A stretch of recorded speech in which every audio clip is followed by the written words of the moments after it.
மாலை சூரியன் நகரத்தின் ஓரத்தில் மெதுவாக விழுந்து கொண்டிருந்தது. அந்த ஒளி டெஹ்ரானின் கட்டிடங்களின் மீது சிவந்த கரையாக பரவியது. ஆனால் அது அந்த சிவப்பு சூரியனின் அழகல்ல, அது நகரத்தின் உள்ளுக்குள் கொதிக்கும் கோபத்தின் பிரதிபலிப்பு. வீதிகள் வழக்கத்தை விட அதிகமாக சூடாக இருந்தன. தரையில் எழும் வெப்ப அலைகள் கண்களுக்கு கூட தெரிந்தன. அது இயற்கையின் வெப்பமல்ல, மனிதர்களின் உள்வெடிப்பின் வெப்பம். காற்று கனமாக இருந்தது. ஒவ்வொரு மூச்சும் மார்புக்குள் எரிச்சலை ஏற்படுத்தியது. பெட்ரோலின் நெடியும் எரிந்த டயர்களின் கருமையான புகையும் ஒன்றாக கலந்திருந்தது. அந்த மணம் ஒரு எச்சரிக்கை போல, ஏதோ பெரியது நடக்கப் போகிறது என்று சொல்லும் சத்தமற்ற அலறல். தொலைவில் குரல்கள் எழுந்தன, முதலில் மெல்ல, பிறகு அதிகரித்து, கோபமாக, கட்டுப்பாடின்றி. மக்கள் வெறுமனே பேசவில்லை, அவர்கள் வெடித்துக் கொண்டிருந்தனர். ஒவ்வொரு தெருவும் ஒரு கதையைச் சொன்னது. ஒவ்வொரு முகமும் ஒரு போராட்டத்தை வெளிப்படுத்தியது. இந்த நகரம் இன்று சாதாரணமாக இல்லை. இது வெறும் மாலையல்ல, இது ஒரு தொடக்கம். ஆயிரக்கணக்கில் திரண்டிருந்த மக்கள்.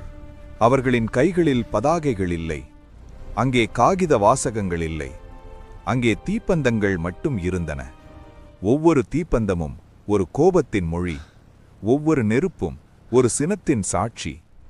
அந்த நெருப்பின் ஒளியில் முகங்கள் சிவந்தன, கண்கள் எரிந்தன, புகை வானத்தை நோக்கி எழும்பியது. ஆனால் அதைவிட உயரமாக எழுந்தது அவர்களின் குரல்.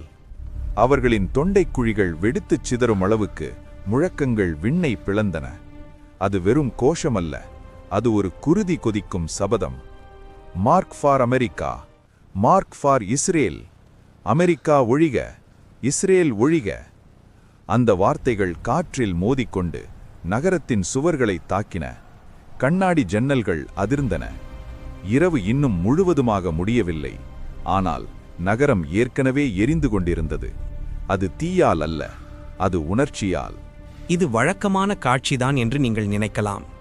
கடந்த 40 ஆண்டுகளாக ஈரானிய தொலைக்காட்சிகளில் ஒலித்து வந்த அதே முழக்கங்கள், அதே உயர்த்தப்பட்ட கைகள், அதே கோபம் நிறைந்த முகங்கள். தலைமுறைகள் மாறினாலும் காட்சியின் அமைப்பு மாறவில்லை.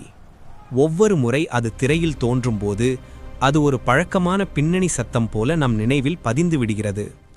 ஒரே நகரம், ஒரே கூட்டம், ஒரே கோபம், அதுவே. ஆனால் அந்த கூட்டத்தின் அசைவுகள் தற்செயலானவை அல்ல, அவை ஒத்திசைவுடன்